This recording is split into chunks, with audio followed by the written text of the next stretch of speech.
TV, movies, magazines, advertising and storytelling in everyday modern life is obsessed with the human form.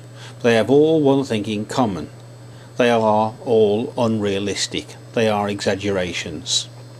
50 years ago, experiments conducted on herring gulls concluded that increasing the amount of red stripes on a fake seagull's beak made baby chicks become more excited than they would if it had been their real mother at feeding time. Exaggeration is hardwired into all our brains to focus upon parts of objects that are more pleasing to us. Prehistoric artists exaggerated statues like the Venus of Wellendorf, whose sexual features were exaggerated to embrace fertility. Egyptians preferred a more stylized human form and mapped it with a grid system, decorating all their walls and coffins with the repeated images. The Greeks created fantastically heroic but totally unrealistic images like the Riace bronzes, displaying flexed torsos but with exaggerated muscle tension and development. In 1066 the Bayeux tapestry was made to document the Battle of Hastings, with repeated characters telling the linear tale in the eyes of the victorious Normans.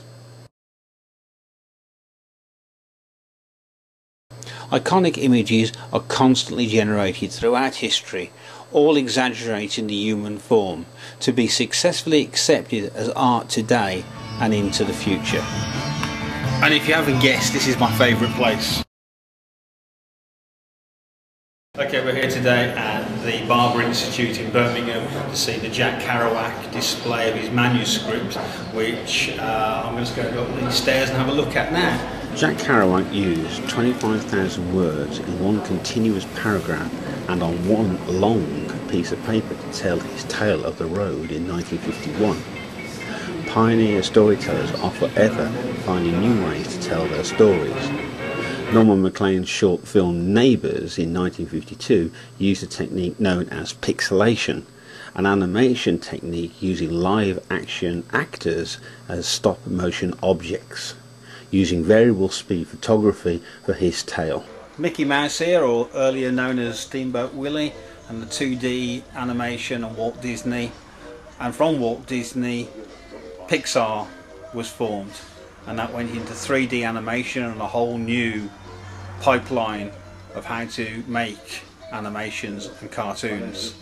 So we're going to have a look at another friend over here. You'll recognise Woody, he's from Pixar and Toy Story, and with him I'll try and explain the Pixar pipeline and how they make an animation today. Michael Makarovich, who joined Pixar Animation Studios in 2003, where he's been an animator on such features as The Incredibles, Cars, Ratatouille, and more recently, WALL-E. From the director. Basically, I'm going to talk to you about all the different steps, as you can see here, that it takes to make a film. Stage 1, development. Then story, pre-production, production, animation, lighting, post-production, rendering, and then film. Car here, we've got Oddjob, we've got Goldfinger, we've got James Bond himself, we've got Noddy, Fireball XL5. I think I had all these when they cost me about 2 and 6 a piece. Now the collector's items. The Flip Animation Festival is a collection of all things animation, screening at the old Wolverhampton Chubb buildings in the West Midlands.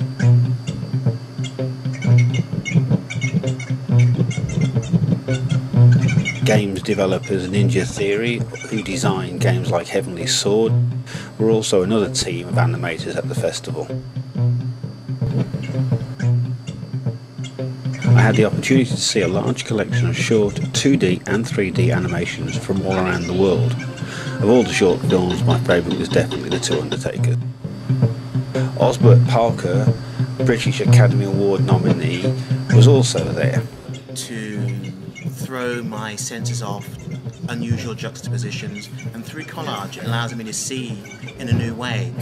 I do little motion tests, sometimes with using cutout photographs with line drawings, and the two interest me, combining live action with animation. Doctor Who and the Missing Adventures in Television, and ultimately animation. The Mad as a March Hare and how to win over your audience. The Secret Adventures of Tom Thumb with the Bolex brothers. The power of adaptation from Animal Farm to the story of Beowulf, retold over 100 times.